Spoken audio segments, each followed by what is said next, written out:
chance to play in Dallas with Romo and Witten. What can you tell us that you learned from those guys, being leadership-wise and just being a pro and acting on and off the field accordingly? Yeah, before I got to Dallas, I was having a hard time being a pro. Right in my first practice, I got out there watching Jason Witten run routes on air, just be a leader in the meeting rooms, and Romo just having an accountability aspect of all the receivers and all the players. It's kind of made me kind of grow up a little bit and really focus on being a pro's pro, and that's what kind of helped me succeed in the Dallas years. Awesome. Laurent, you haven't played with the Cowboys, and during the Romo era, you saw a different type of quarterback. Just by watching Dak Prescott, those are two different types of skill sets. And now you see the Cowboys that move in a direction where they don't want to list a number one wide receiver. Obviously, that's one reason they want to go against Brian. Do you actually see that working better as a collective based on what you've seen from Prescott's skill set, or do you think they actually have to have number one? It's kind of tough. Injuries are a part of the game. Tony got hurt, and Dak went on that 11-game win streak. It's kind of hard to say, no, Tony's still a starter. You got to roll with the hot hand.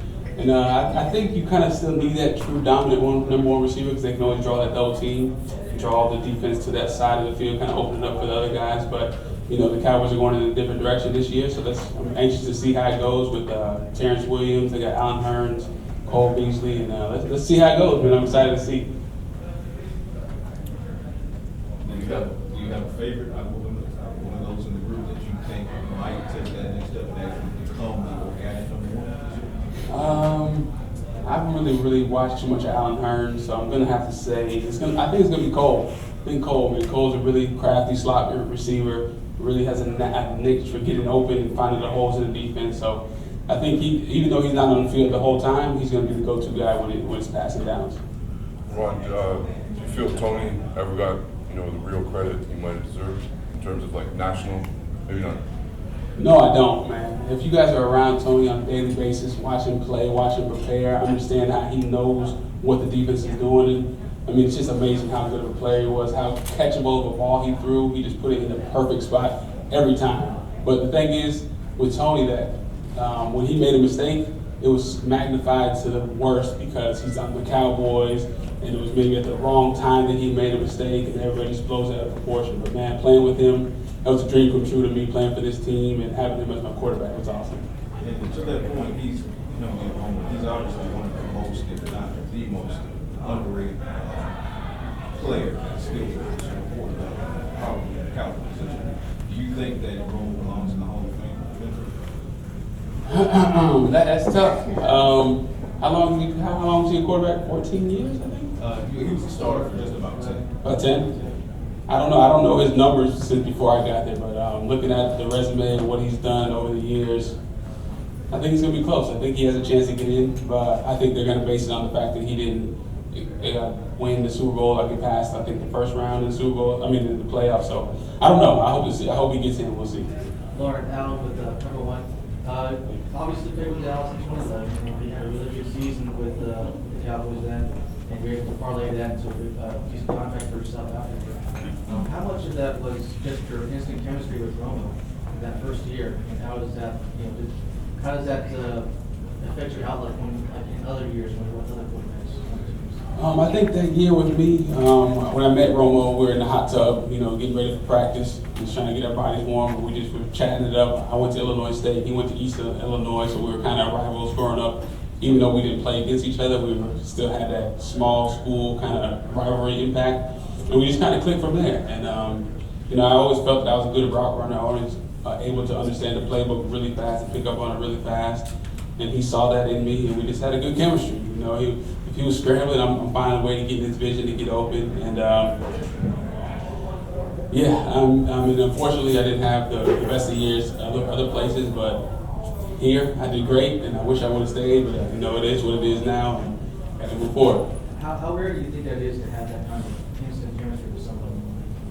I don't know. It's hard to find. You can't force it. It's just there. Either you have it or you don't have it, and we had it, and I don't really know how it happened, why it happened, but I know it happened for us, and I wish we could have excelled a little bit further into the playoffs. I remember that Sunday night game against the Giants. We were down 21-0. We came back, and we just came up a little short. But I don't know. It was just a fun year. I reminisce about it a lot. Let's go right there, front left. from a high school varsity player, what when you were through the whole process trying to get to the league, what set yourself up? How did you set yourself up? I just remember when I was a senior, I always told the coaches, the players around me that I was going to the league after my junior year of college. I told them that, they were probably laughing at me like I'm crazy, but once I ended up getting that scholarship in college, I had a different mindset. A lot of my friends and teammates were always worried about partying and just trying to have a good time. Even though I did do that at times, I knew my ultimate goal. So I had a vision, I worked hard at it. In the off season, staying in summer school, staying up there working out with the quarterback or with my teammates, just trying to get a competitive advantage because there's so many people in the world that's trying to get there. It's got what are you doing differently when nobody's watching to get there? Pierre from Romo.